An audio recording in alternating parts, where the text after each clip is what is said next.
Hello and welcome to the cryptocurrency news channel. We're going to talk about like my top 10 cryptos for March 2023. Now, before we start, this is not financial advice. It is just my own opinion. I want to give an honorable mention to Ethereum. I do think Coinbase essentially making its own layer 2 is a vote of confidence for Ethereum. But getting that out of the way, we're going to start with Cardano. These are not ranked in any particular order, just my top 10 coins. So Cardano has actually been painting a somewhat upward trajectory against other coins lately. And I do think it's going to do pretty well in the coming weeks and months. It is one of the few truly decentralized cryptos out there in terms of like validators. And the thing is, the improvements to its performance will actually allow DeFi to actually grow. Obviously, Haskell is still kind of a crutch. And well, it's not really kind of a crutch. It's kind of like something that's preventing it from growing because no one really knows the language.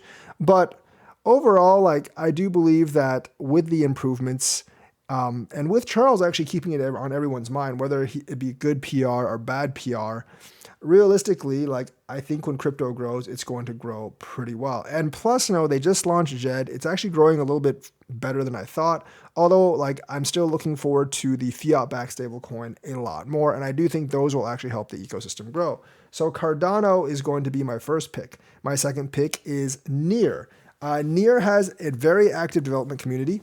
It has several NFT projects, and it has several DeFi protocols. Obviously, the TVL is lacking right now, but it's also very low in market cap.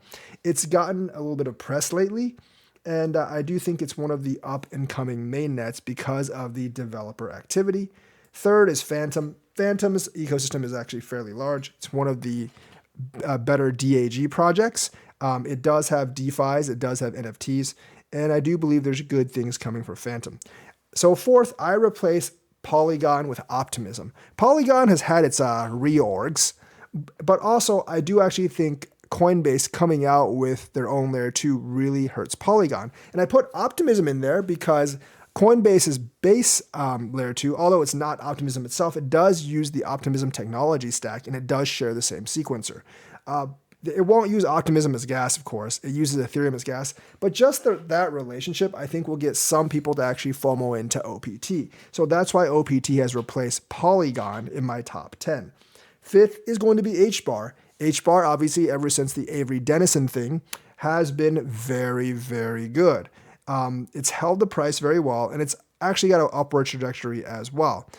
There's a lot of transactions on the blockchain. They just passed 4 billion transactions, and I do think they're going to roll along perfectly fine in the future. There's also, it can scale pretty much indefinitely, more or less. At least I think up to like 50,000 transactions per second or something, which is more than enough, especially at this point.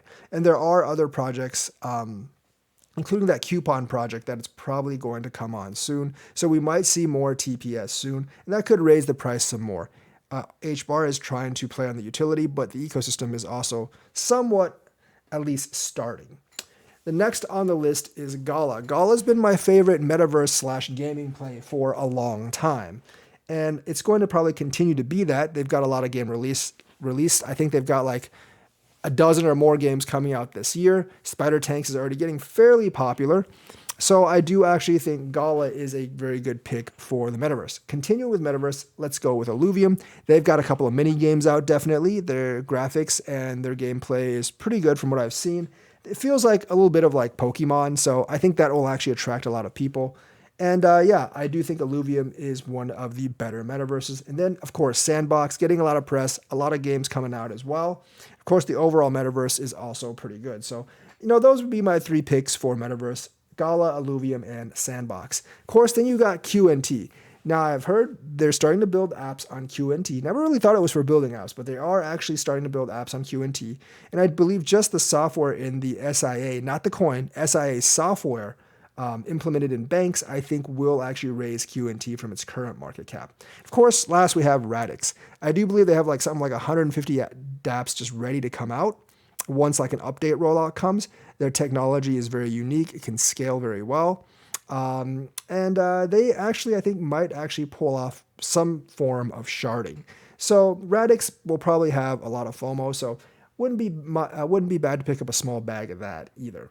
Of all these coins, I pretty much only have Cardano myself, but my investments have been pretty static for quite a while now. So that's not indicative of I like Cardano more than the rest of these coins. I think all of these coins will probably do fine, but the only one I have myself is actually Cardano. But if I were to basically take a mulligan, get my original money back, and basically invest in all cryptos, these 10 would be the ones I'm looking at. Yes, I know some of you are disappointed that I don't have any meme coins, not like Floki or anything, but I think those are short-term pump and dumps, and you can't really predict those. So that's what I have to say for today. Like and subscribe, hit that bell notifications button, and I will see you guys later.